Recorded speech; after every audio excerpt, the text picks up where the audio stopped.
Guys, listen. Baseball season. Yes. Can you hear it? Can you feel it? It's knocking.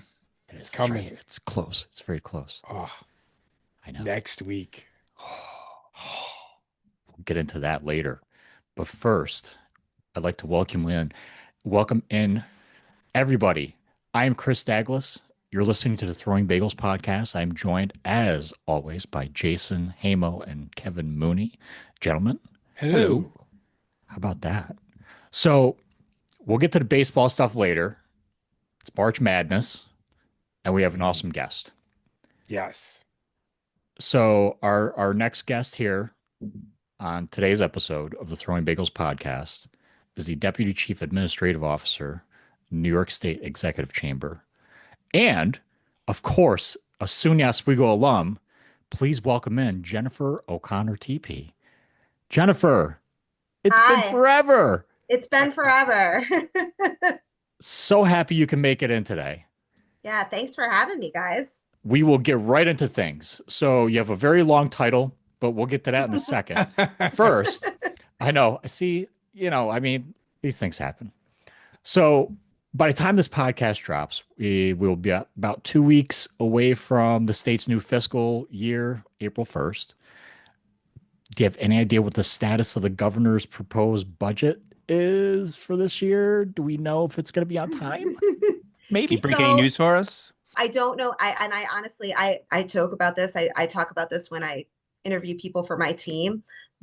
I say the month of March and into April, when there's not an on-time budget, tends to be our slow time because everybody's so focused on budget that they leave administration alone.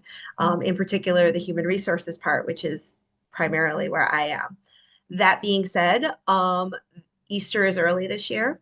Passover is right before Easter, and that's all at the beginning of April. So I'll let you draw conclusions about timing of things. Of course. It's also an election year, so you never know. Fair enough. Yes. But yeah, so it's hard to say. Like, I know that she's always said things like it's very important for her to have the right budget, not necessarily just an on-time budget. So I think that's kind of speaks to the fact that she's trying to do things the right way. And I'm saying this, like I said, I have no specific knowledge of timing, but just kind of things she said in past years about that. Does the executive chamber have any kind of role in helping move the budget talks along? Yes, absolutely. So I mentioned my role is Deputy Chief Administrative Officer. So it's I came in. I started actually 3 years ago. 3 years ago, January. So right as she first came into her first full term as the second ever Director of Human Resources for the Executive Chamber. Previous administrations had not had one. It was one of the first things she did when she took over in 2021. Given all of the things that had happened previously, it was something that was very important to her. So I came in as that. I was promoted last October to deputy. The full title is Deputy Chief Administrative Officer and Director of Human Resources, which is wow. two lines on the signature. But so in addition to HR, I'm also I back up the Chief Administrative Officer who's over HR, finance, general administration, and computer services. And so cool. I've kind of taken over a little bit of everything with that. And when she's not available, I'm it. With that, our team is very operational. Where everybody that works for the executive chamber, unlike most of the rest of the state agencies, we're all appointed at will as it is versus having civil service protections. But we're not really political, although being appointed at will, I guess we all kind of are. So our team is not part of that, but we do a lot to support them. So I do a lot of, I'm hiring all of the people that do that. We're onboarding them. I guess when I say that March is a slower time for us, and for some of the team that specifically does administration and kind of and support things. They're a little busier because they're making sure there are fleet cars available for people to drive back and forth to New York City. They're making sure that the blue room and the red room, which are two of the main meeting room spaces in the Capitol, the red room, probably seen. You would recognize it from the daily COVID broadcast that Governor Cuomo had. That's where they all were. So making sure those are set up for any time that the governor's in Albany, which is a lot this time of year, and just just general troubleshooting of anything that anybody needs. The bulk of the staff, I would say, is probably very involved with the budget making process and then also the legislative session afterward. Well, it's just all the legislative session, but everything's budget until there's a budget, and then it's everything else. So is the executive chamber like a lot of the logistical work that needs to be done to carry out the duties of the state? Yeah. There's a lot of there's a lot of that policy work. In particular, our state operations team, they're one of our biggest teams. They're the ones that are basically the liaisons between all of the state agencies, the Division of Budget, the legislature, and then us. And so they're driving a lot of those policy platforms forward. They're the ones that are usually really kind of pushing for different things to go into the state of the state, or working with interest groups that have certain things that they want as part of that. And then once if those things are passed, they're then working with whatever state agencies would need to be a part of implementing that.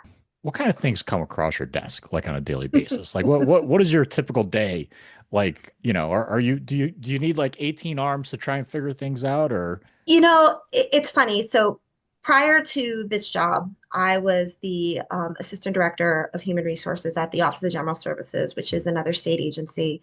I was at OGS for about 10 years before taking this job. And as assistant director, I was effectively, to use the very antiquated term personnel, the director of personnel, which is pretty much everything: hiring, processing of appointments, helping people set certain jobs up, that sort of thing.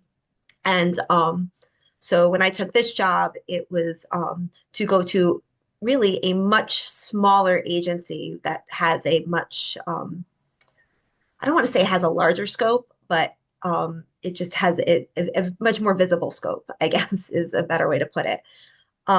So I needed probably 18 arms to have everything as only the assistant director at OGS, versus here I'd say maybe 5 or 6. Okay. Right.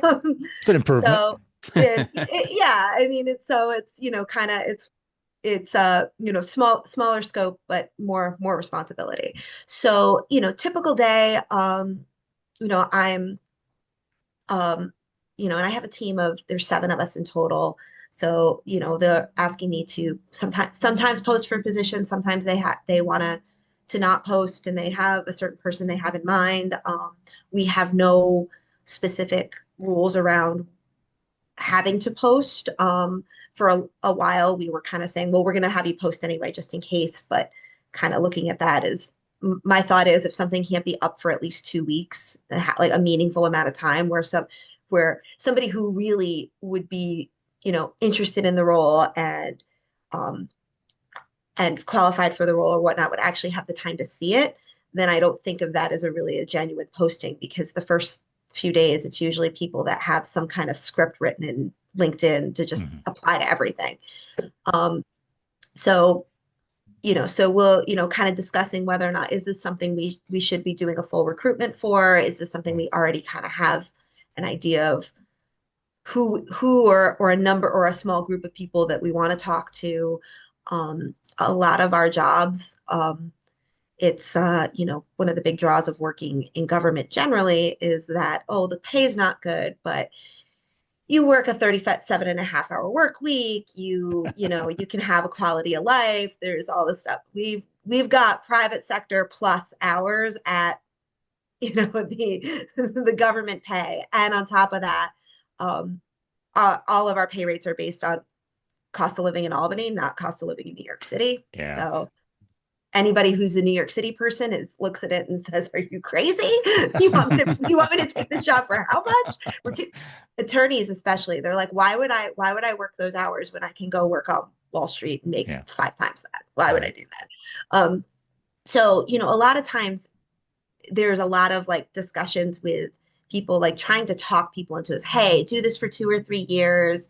It'll, kind of, it's one of those things. It's like, kind of take this for the team, like for the mission, for, you believe in it and whatnot. And then if you want to go back to the private sector and make more money, you can, and you have this feather in your cap.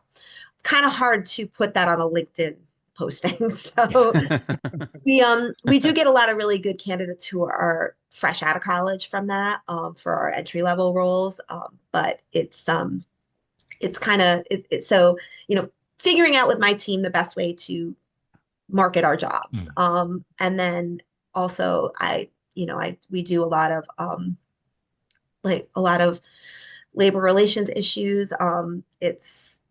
There's part of the reason the office was put into place was to make sure that we were following those best practices, that when there was an employee complaint, that it was heard, and even if it was unfounded, that it was, at least fully and unbiased investigation was done.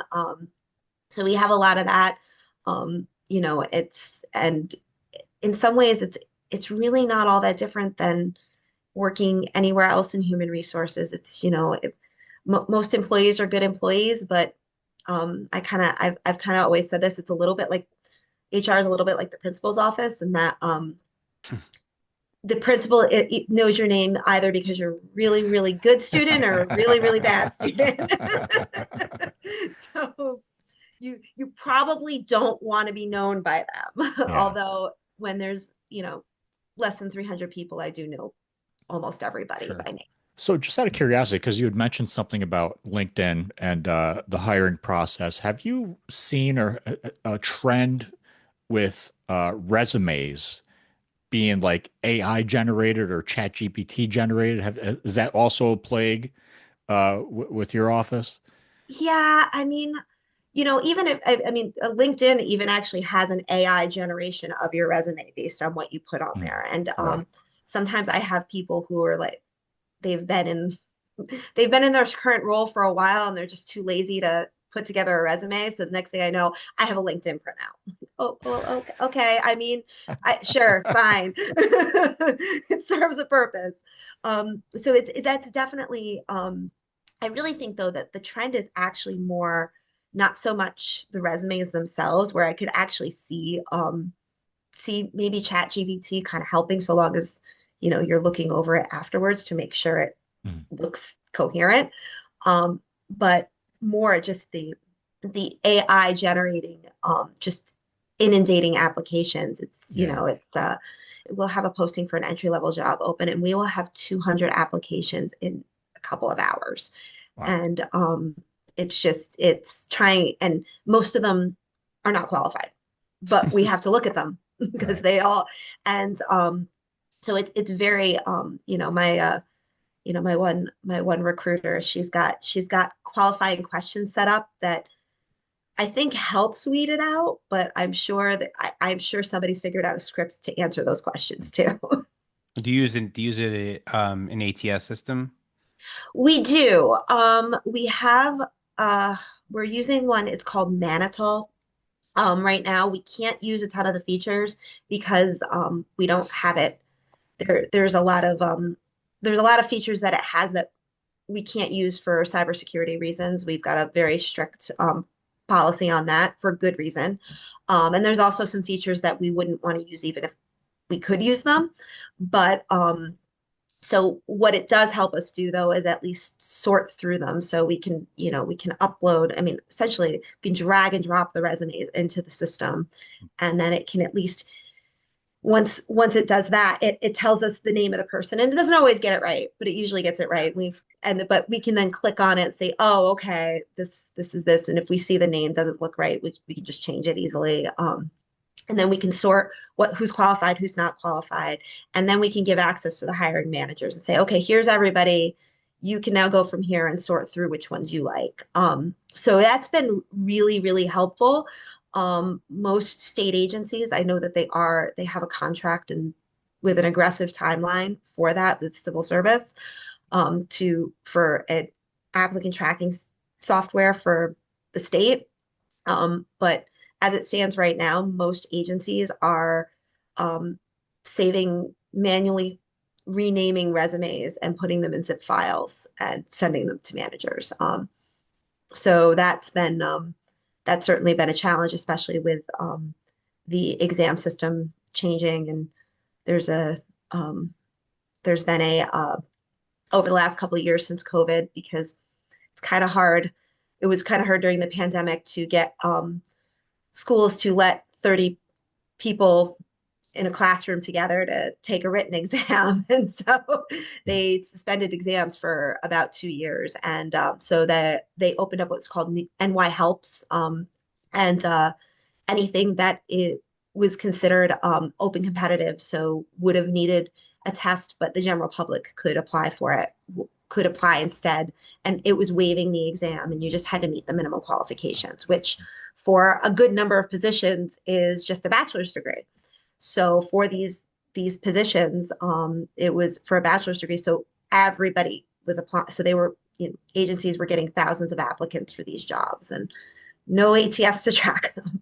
So Man, it took a while. Yeah. It took a while for them to sift through. But I mean, they got some great candidates from it, because it was people that could just apply in real time.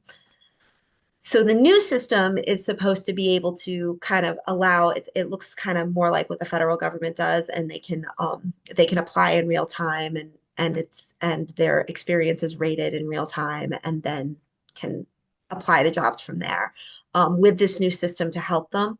It's supposed to roll out in June. I haven't really been a part of it because none of our jobs require exams, but I've been watching with interest to see what it looks like, and if we can maybe use this system as well to help with our recruitments. So we'll see. You've been working in government for about 15 years or so. What's your experience been like? Do you enjoy it? Is it, have you been in the private sector before? And can you compare the two? Yeah. So when I first got out of college, I interned actually at the Legislative Gazette, I did a full semester internship in Albany when I was a junior, and was kind of got my, itch for state government then. And I went back and forth about whether or not I wanted to go to graduate school or I wanted to work. And I decided to give journalism a shot. I worked for a small weekly paper for about a year. It was an experience. I remember I didn't quite make enough money to pay rent. So I used my mileage checks to pay rent, which meant my oil changes, which were about once every 6 weeks or so instead of once every 3 months, were going on my credit card. So, I remember it was downstate in Newburgh, and I lived in a small town called Highland, which is just outside of New Paltz. And I would remember on days when I was having a really bad week, I would treat myself by driving to the Starbucks in New Paltz and getting a Starbucks drink, and then getting on the thruway to go one exit, as opposed to taking the back roads, which is no tolls, and getting coffee from Cumberland Farms. So I would do that maybe once a month. That was my treat for myself. But I decided I was covering local government, and I thought I really wanted to do that. So I moved to Albany, got my master in public administration, and I took an internship with Department of Civil Service, and then I then eventually got hired by Civil Service during the Great Recession. At the time, I had actually moved over from Civil Service, and at Civil Service, I was in what was called the Division of Classification and Compensation. So we worked with all the different agencies to set up jobs, and kind of just looking at what they do. We did some really cool stuff. We would get to go on tours. I got to tour a couple of the like forensic psych facilities. I got to tour a couple of Cool. the prisons. I saw the now defunct soap making operation at Great Meadow Correctional Facility, which was very strange. And that was later where they made the jugs of NYS Clean before they closed the prison entirely. I think it was last year. So yeah, there was so we would get to see some like really cool stuff like that. And then I moved over to a human resources office at the Office of Children and Family Services. Was a title expert on social workers, so they had this they needed to create a bunch of positions around that. So I was kind of as a project lead for that. We were also doing layoffs and closing facilities and having conversations with especially some of these people who were in towns that was there wasn't much else for them. It just that kind of got to me. On a whim, I applied for a job at Albany Med as a compensation analyst. Just, it's just kind of, it was one day, it was an exceptionally bad day and I didn't, and then they called me within a week. And so I did spend about a year and a half in the private sector.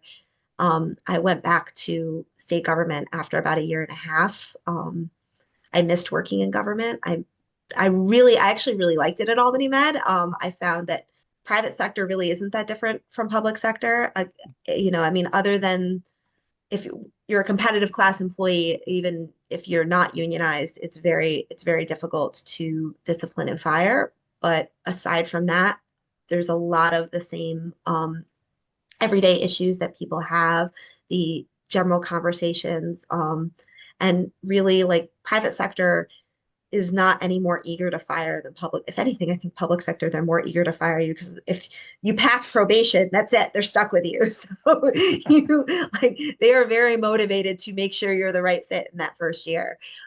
Whereas I think you actually would, like I saw that a lot, like a lot of people that probably should have had something happen much sooner than they did when I was at Albany Med, but just a different mentality. They're like, oh, let's try. Let's see if we can make this work. In some ways, kind of kinder. But I remembered sitting in a meeting saying something about like the finance director making a joke about how you need to get all your friends to come in for elective surgeries because we need money. And I'm like, I'm not sure. I'm not sure that. And like, I did get a master's in public administration. Maybe I should go back. So, and that was when I ended up at OGS. So yeah, so it's been probably about I have a collective 18 years in government and then a couple years in the private sector. So Is it the government piece that you enjoy, or is it the HR piece or is it both? So I think it's both. And, Okay. I never thought I would get into HR. Mhm. I took the internship with civil service because, I mean, it was at the time, it was my last semester of grad school. I had to pay rent and Yeah. they paid more than any of the other internships that offered me. And they said, oh, we'll give you 30 hours a week. And everywhere else said, oh, we can only give you 20. So I was like, great, sold. And within a couple weeks, I realized I'm like, oh, this is actually really interesting. Actually, to kind of connect it back to journalism, a lot of it is a lot of like telling a story about what an organization looks like, telling a story about what a certain job does, needing to understand what these different people do, what these different professions do without doing them yourself, and then being able to explain it to other people. So I actually found I was using my journalism degree more than I was using my master's degree in working in HR. But I also like, not to get political on this, but I took the job working for the governor because I believe in it and I believe in her message, and so there's a sense of pride there too that I get to say like I'm doing something to make things better. It's not always perfect. It's never perfect, but I feel like it's forward progress more often than not. All right, let's talk about Oswego. Enough about this All right. government stuff. Crying out loud. So Oswego. So what made you go to Oswego? What led you to the decision to go to Oswego? Well, so it was actually between Oswego and Plattsburgh. I Wow. know, I Wow. know. Yeah. It was my mom was a single mom, and who also worked in government, by the way, for social services in Warren County. So Hmm. I guess I come by it all honestly. Um, so, it was very important to her that I went to college. We also like had no money.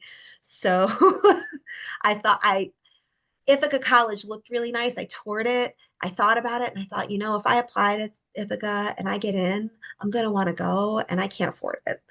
So I decided it was better to not know. And I applied on the SUNY application. You could choose up to 4 at once to apply to. So it was Oswego, Plattsburgh, Cortland, and New Paltz. I'm not sure where I came up with Cortland. I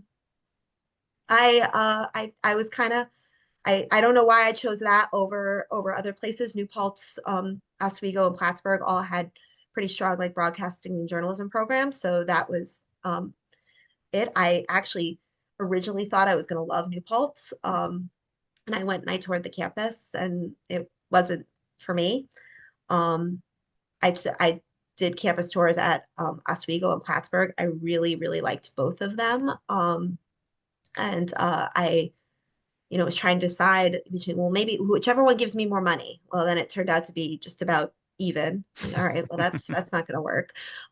So at the end of the day, I ended up choosing Oswego because it was further from home, and no one in my graduating class was going there. And Plattsburgh that was not the case. Yeah. So yeah, it's but they both very very similar vibes on campus. Just it was kind of like very like, laid back. They were both like the campuses look very different, but just a very similar type of feel, a similar type of person that went there. Both hockey schools. So I loved watching hockey. I mean, Chris probably remembers this. The Glens Falls had the Adirondack Red Oh Wings yeah, for for sure. years, and so hockey's always been huge in my hometown. There's still some like former Red Wings and like former ESPN broadcasters that live in Glens Falls, which is crazy to me. But yeah, so that was it. That was how I ended up choosing Oswego. You made the right decision, by the way. Yeah. I mean, No one wants to go to Plattsburgh. I mean, honestly. So what do you think most about your time at Oswego? I remember thinking to myself like, oh, everybody like snow actually sounds really nice. As we don't you don't get as much snow up north as people think you do. It's just really cold. Mhm. I mean, it's very cold in Albany. It's even colder in Glens Falls. And I was just like, I'm gonna enjoy getting if it's gonna be cold. I want a lot of snow. That sounds nice. And then you're like, well, it's too much snow. Yeah, well, and also the sun doesn't come out for 4 months. So I'm Maybe like, maybe oh, longer. 6, I think. Yeah. there would be, I mean, there's days here, it's like, it'll be, I mean, we're in March now, so it's a little different, but like in the middle of January, and you look outside and you're like, that sky's blue. But I know I'm going to go out there and it's 0 degrees and it's deceiving. But at least you're kind of getting some vitamin D from the window. So that was a bit of a shock. But I remember like fall semester, it was just absolute paradise, absolutely beautiful. The month of September, I mean, I think the only time it's nicer there is in the beginning of May when the sun finally comes out. And what was that Spring Fest they used to do? Or they probably still do it. It's like May Fest or May Day or something. They had Springfest. They had Dirt Day. Dirt Day was fun, right? But but Dirt Day, they don't have Dirt Day anymore, I don't think. Yeah, I just remember that. It was usually like the first really nice weekend, and oh, this is great. And then like, why can't our semester just go over the summer? Like, like, why can't we just be here when it's nice here? Because it would be so great. You'd be out by the lake, and like, oh, I want to be here now. and I did actually try to stay one summer. And uh, I mean, Glens Falls, it's 10 miles from Lake George. So Yeah. couldn't get a job. I tried. I tried really hard to find a job, couldn't find anything. I went home. I had 2 job offers in less than a week. So I'm like, well, I guess I'm living at home this summer. During your path through Oswego, was it always I'm going to be a journalist? With you dabbled in the student media, of course, in the basement of Hewitt Hall. So did that kind of Union, change Kevin. your It was direction? Union back then. Union, Kevin. Excuse you. Did I do the mean, reverse? Yeah, you did the I did the reverse. reverse. I mean, I think that's an unbelievable. extra dollar in the Union, in the right? jar. All right, It's a I'll take fine. $1 out. Yeah. They got to put 2 in now. No. Well, I mean, because you spent some time down there, I mean, did that kind of affect where you wanted to go career-wise once you graduated? It did. I actually I jumped around a little bit. When I went, originally thought I wanted to do television and I wanted to do creative television. I wanted to, write and produce television shows. And worked at WTOP, took some creative writing classes, and so I did quite a bit with that. And I took a drama writing class, I took a fiction class, I took a theater class, and the class I enjoyed the most was creative nonfiction with Linda Loomis. And I thought, wow, I really like actually this kind of storytelling that's, it's like this memoir style, like personal essay style. And I actually didn't think I would get to the news and the journalism side. And then WTOP is mostly news as well. And I thought, like, this is kind of fun. I like this current events. I like this news gathering. I really wasn't somebody that particularly liked being on the air. I was on air talent for a couple semesters, and I was like, oh, this isn't. I always felt a little uncomfortable with it. So I started writing for the Oswegonian my sophomore year, and I thought, like, okay, I think I want to do this instead. So eventually ended up changing my major, and at the time the journalism major required you to have a minor because they wanted you to specialize in something, which in hindsight is actually like really fantastic, and a lot more programs should do that. And that was how I ended up with public administration. I thought I didn't even really know what it was. I was like, what's this public administration minor? I'm like, oh, these classes sound interesting. Sure, I'll try that. And that's, so it was kind of all of this, like, almost like stutter step of like, oh, I'll try this. No, I'll try this. It's, a lot of trial and error, but it was really great to be able to do that. And at a small school like Oswego, where you don't have to compete with thousands of other people just to go work at the TV station or go write for the school paper or anything like that. You can just try it and see if it's for you. You were about 26 years too early going to school, because this, like in Oswego now, like all of this is integrated. Yeah. It's just so crazy how it's changed. It was either while I was in graduate school or shortly after I finished, and seeing it was when blogs really, blew up and they were starting to pay people to write blogs. I'm like, I want to do that. Well, actually, I have a job that pays pretty well and I have good health insurance, so maybe I won't do that. And it's probably good I didn't, because now it's nobody does blogs anymore either. At least they don't pay you for them. Yeah, it's true. And it's true. Jennifer, before we get you out of here, we always ask our alum and students that attend Oswego just this final question here about food, because we love food, of course, because who doesn't love food? So was there for us, it was a chicken patty sandwich, right? You go to the dining hall, on certain days it was a chicken patty sandwich. Did you have a specific food that you enjoyed during the dining hall experience, and something off campus you may have liked as well? Well, it's funny. I never particularly liked going to the dining hall, not because I had any issue with the food itself. It just, I always found I didn't like that it wasn't accessible when I wanted it. It was like always like, like on the weekends, because I was on Lakeside. So on the weekends, the dining hall was from 12 to 2. And I'm like, I sleep in, but I don't sleep in that late. Get up and eat breakfast at like 10:30, 11 o'clock. And then like dinner only went till 6:30. I was like, no, I'm like, Jeez. I Yeah. was in a house where we ate dinner at 7:30. So Yeah. I went to late night a lot. Late night was that really, really terrible pizza from late night was one of my favorite things. I It was terrible love that pizza. I feel like terrible pizza is something that like all like teenagers and 20 somethings love. And then you get to a certain age, you're like, oh God, why did I eat that? Right. And then off campus, chicken parm subs from the sub shop. Ooh, chicken No. parm sub. I don't think I've ever had that at the sub No. shop. No, Oh, not at the sub shop. Wow. so good. So good. Peter Naughton turned me on to the chicken parm subs. Okay. Interesting. Chicken Yeah. parm sub. To be Mhm. fair, I don't think I've ever had a chicken parm in Oswego, period. I don't think I ever, Me like, neither. even at like Yeah. Canales or Vona's or Yeah. anything. No, I don't think I so. don't think I ever had. No. I think I was just so used to home that I was like, I can't have that here. Like, Yeah, it's just that's not gonna fair. be as Yeah. I good. mean, growing up in Mhm. Staten Island, of Yeah. course. Yeah. I mean, Right. it's an insult. Like, exactly. It's like the bagels. Is that why is that the real reason everybody just started throwing the bagels on the ice? Because, you know, 'Cause Because they were They're so so bad. Should have been. Should have been the reason. That's great. Well, Jennifer, we really appreciate your time. We had a lot of fun tonight. Just catching up. It was so great to have Yeah. you on. Maybe we Great. can do it again Great doing sometime this. soon. Definitely.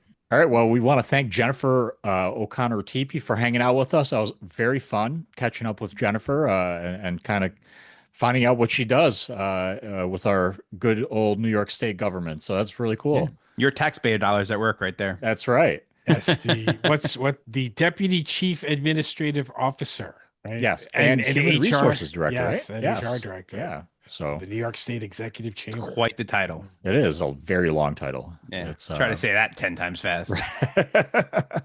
But it's, I was interested to hear that, the private sector and public sector they're not very different, are they? Like, as far as like personalities, like, and all that sort of thing, the Yeah, I pay is think- different, obviously, but Yeah. Human resources is human resources, right? Like, to a That's certain true. extent, obviously it's going to be a little bit different, but, it's not like a specific, like a different type of job Sure. that, like human resources, you're hiring, you're doing all that kind of stuff. That human resources does. So it's kind of, I don't feel like it changes that much, yeah. but what do I know?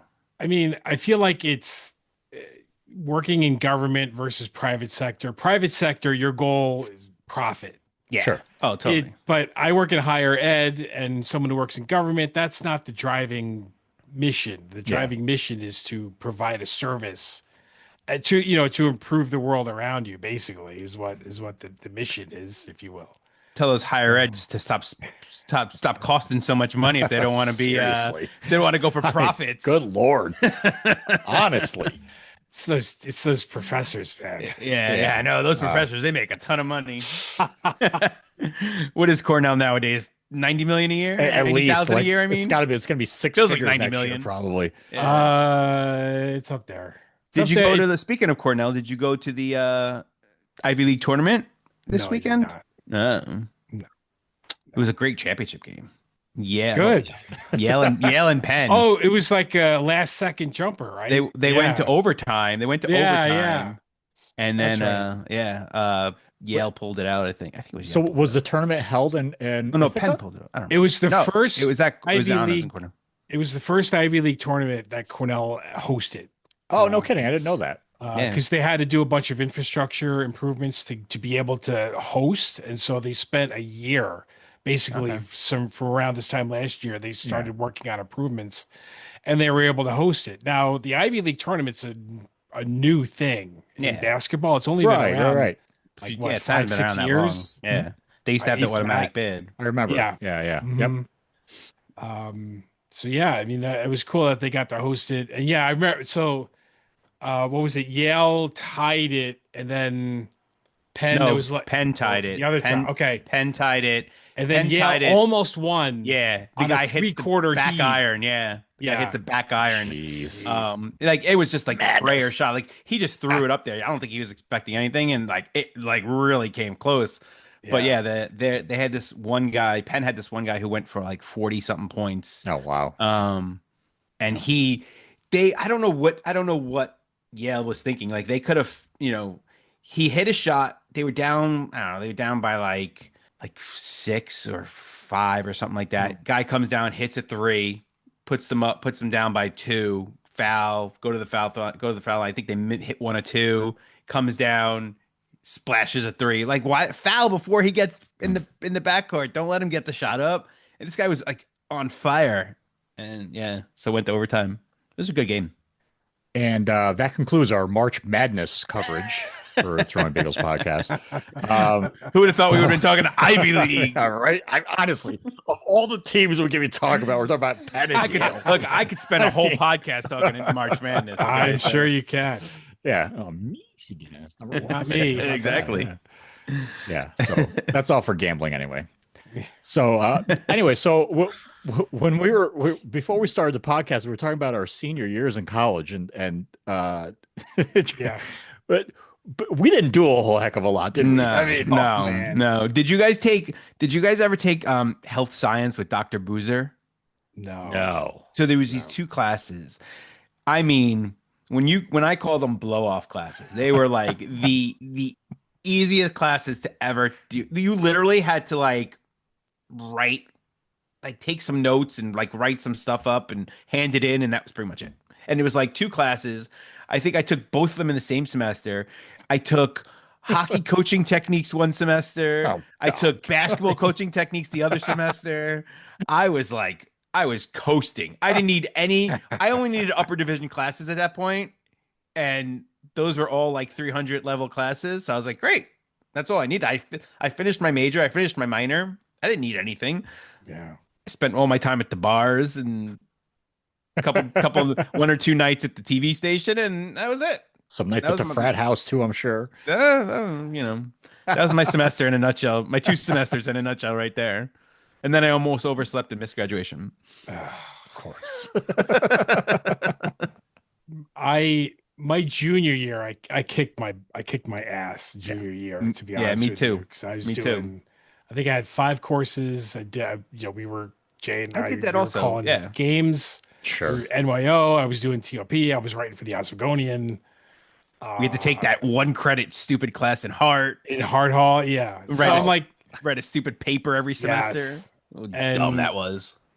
and then senior year, I'm like, you know what? I'm gonna take it. I'm gonna coast. I'm gonna just write it out. And I did. I took like 3 or 4 courses both semesters.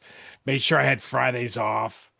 It was not. It was so nice. So nice. You should have taken hockey coaching techniques, Kevin. I It was a should. great I class. should have. And I should have. yeah, it was a great class. I think if I remember correctly, like two of the, I can't remember which hockey players. They were like 2 hockey players were like the TAs for the class. Coach Rule was. Oh my God. He showed up a couple times, but it was for the most part it was like the hockey players, and they didn't care. Plus, I knew them, so it was just like didn't matter, I think the statute of limitations has passed at this point, right? So I would say 25 years later, 26 years, yeah.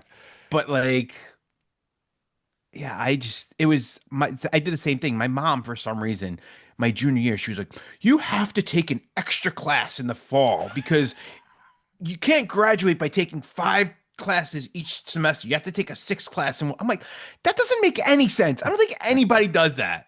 And my mom's like, no, you have to do it. So I took 6 classes my first semester junior year. Of course, I took BRC 319 that same semester. Oh, so wow. so that didn't help. I was like, why did I do this? Oh man. I was not happy with my mother at that point. That was bad advice. Yeah, it was horrible advice. Horrible advice. I would like to revisit. Well, Chris, go please. Oh, your senior year. My senior year, geez. I actually was quite busy. I think I took about 5 classes my senior year. So yeah, I stayed busy because it was like, I don't know, I came in as a transfer my sophomore year, so it was a little different. But yeah, I mean, it was still, I still had some free time. I think my second semester of my senior year. So yeah, I mean, it was I don't know. I enjoyed my senior year. I thought I had a lot of fun my senior year. So Me too. yeah, What I remember, at I least. think I was Right. I was pretty busy, I suppose, but I was doing a lot of NYO and TOP, mostly TOP at that point. So yeah, it was cool. I want to get back to this chicken parm thing. So Yeah, I think we have to. I think I'm gonna have to try that. I'm I gonna have think to so check it out. too. Yeah, I 'Cause mean, maybe I'll get a half of that and then half of something else. You Oh, know, so this you're gonna way. mix? Well, I mean, I don't want Dangerous to. I game. don't want to get a full because what if I don't like it? I don't That's want to wait. You true. know, like Yeah, That's yeah, fair. it's true. I mean, so Wegmans makes a decent chicken parm Mm. sub. I mean, it's okay. Like it's, I mean, you're not right. I mean, listen, it's Wegmans, all right. But yeah, I never even thought about ordering anything else but I a mean, it's always a cheeseburger cheeseburger sub. sub. Yeah. I That's mean, for the sub shop. you know what you could do? So you're not mixing or like really mixing. You just get like if you want to just do the half thing, right? You get the half chicken parm, and then you get like a chicken cheesesteak or something like that. So it's like you're still keeping the chicken family in there, you know, you're not mixing different types of meat together Yeah, and yeah, stuff like yeah, that, you yeah. know. I don't know. That's a thought. Or a chicken cutlet, you know. I don't know. See, Just some thoughts. Jason mentioned he didn't do chicken parm in college because he's a snob. That's right. And True story. True story. Hey, listen, I can't blame you guys. Honestly, anyone that's from the New York City area, any of the five boroughs, right? Or even like, we'll even throw Yonkers in there, okay? yeah, Like the pizza, the right. bagels, the chicken parm sandwiches, like Just Italian food in general. it doesn't compare, right? It just No, doesn't compare. There's like even here in Syracuse, there's not really there's like one really good pizza spot, and that's it, man. Like Albany has quite a few. Because the proximity to New York, I think helps there, right? It's only a couple hour drive, so Yeah. it's better in Syracuse. I can tell you that for 100% certain as Mhm. far as pizza shops are concerned. But yeah, I understand. I understand the snobbery. I totally understand it. I get it. I think I told you guys this story. Yeah. When we went up for I think it was the comm dinner. The that yeah, because it was the day of the day we did the takeover. In the Okay. morning, when I left the hotel to come to campus, I stopped at the bagel shop on like Second Street or whatever, whichever street it's on. I think it's right across the street from like the movie theater or something like that. Okay. So Mhm. I stopped there and I was like, yeah, whatever. I'll just get a bagel with like a bacon and egg or something like that. It was horrible. It was. I'm like, this is a bagel? I'm like, and it was expensive too. And I was like, holy crap. Uh, You know what I I was, think it is, and I think that this might be true of a lot of things for New York City and New York City area. It's the water. oh, totally. It's the water. Like Yeah. that water coming in from the Catskills. It's just so I'll tell you good. what, though. I'll tell you another thing, though. You know who actually has good bagels? I mean, not surprisingly, I guess, with all the transplants, but South Florida. Like What? my parents, my parents are like snowbirds, and they're in Boca. I'm telling you, they have a ton of good bagel shops there. Like people that came Really? from New York opened up stores down there, and yeah, they have good bagel. They have pretty good bagels down there. Like Even with the and some brand, humidity? yeah, and some places that were like big names in New York City have opened up down there. Like Mm. there's like this big bagel shop. I don't know, Kevin, you ever heard of H&H Bagels? You ever hear of H&H Bagels? Vaguely. Yeah. They Yeah. opened up down there a Mhm. store, and there's another place called like Long Island Bagels that's really good. That's right near my parents. So yeah, there's some actually really good bagel shops that are Mm. in Huh. like Boca. That's surprising because I Yeah, know with pizza down in Florida, it's not very good because of the humidity. The humidity like hampers the dough. yeah. I don't know. Mm. I don't know what they do, but they have some good. I've Interesting. never had pizza down there, believe it or not. But I try. Yeah, you don't want it. It's uh, hard pass. Hard yeah, pass. I mean, I try. Yeah, you know, All right. All we've right. already Chris, established I'm a snob, so That's right. That's right. I think at the top of the podcast, Chris, we mentioned something about Oh yeah. Baseball starting. baseball. Baseball starting. I caught 2 baseball games last week. Yeah. How was that, Jason? It was great. Yeah. Went down to Miami and watched the Dominican Republic destroy Israel. Oh yeah. But it was cool. Let me tell you, that stadium, not that special, not horrible. Yeah. The Lone Depot Park where Yeah. the Marlins play. Yep. But I don't think they believe in air conditioning or something in that stadium. It was hot as hell in there, Well, man. So I'm like, what's going on here? It's the roof's closed. Can you put some AC on or something? the Marlins don't pack a lot of people in there. Yeah, But it wasn't a lot of people there, but really, the World Baseball Classic. I mean, I'd imagine most of the fans there were Dominican. it was 80, it was like 85, 15, 90, Yeah. 10, but it was cool. It's funny. Like I joked around. I parked my car in this lot, and I was like, it was me and all Dominicans in the parking lot. I'm like, it's just me and a bunch of Dominicans in the parking lot. That's all it was. That's fine. But everyone was like super. Everyone was cool. They were just like playing music Sure. and like singing and dancing, and yeah, it was a pretty cool experience, And then I went to a Mets game later in the week, so it was good times. So how would you compare the crowd to the World Baseball Classic crowd versus like a regular season MLB game? Oh, very different. Yeah. Very different. Because these fans are like being at a Dominican Republic game, right? These fans were. Have you ever seen like on TV like games in the Dominican Winter League games or like, oh, sure. where they're playing music and they're banging on drums Yes, and yes. things like that. It's like a soccer game. Yeah, exactly. That's Yeah. exactly like playing like blowing the vuvuzelas or whatever they're called. I don't know what they're called, something like that. Vuvuzelas. Whatever. I came close. You were I came close. close. I was very close. But yeah, it was like my friend was there. He came with me, and he was there for the the Dominican Nicaragua game the night before, Uh-huh. and he said that people were. It was even more because now Sure. now you had another Hispanic country, so they're all like dancing and like people were bringing they let you bring in they'll let you bring in instruments, literally like Oh yeah. instruments, Yeah, and I like believe they're it. playing horns and Yep. like I was like it's cool. It's like it's a cool It's experience. cool. Yeah, I'd rather have that experience honestly, because you could go to a baseball game and everyone's just kind of hanging out and talking or in their yeah. phones It's and not having the, a hot dog it's and- totally not the same experience Yeah. because these are like these fans and the players too. Like they live and die. Sure. This is soccer. This is like, Yep. Yep. Dominican Republic isn't a soccer nation. No. They're a baseball No, it's nation. baseball. Like Yeah. baseball for them is like soccer, in Brazil, basically. You know what I mean? Like how the fans in Europe will cheer and all that stuff for soccer. That's what they're doing for baseball. Sure. And it's pretty cool. It's a cool experience to Nice. watch them, and interacting with the players, and like the players are, all going crazy and jumping out of the dugout and when anything good happens. So yeah. Do we have Mets predictions? How were you? What are we thinking here? It's gonna I be don't rough, know. I think. I think they're gonna be better than we're thinking they're We gonna said be. that last year. No, well, yeah, well, I know. Well, that's a different story all to itself. I'm gonna say they're gonna come in second place in the division Okay. and make a wild card, get a wild card spot.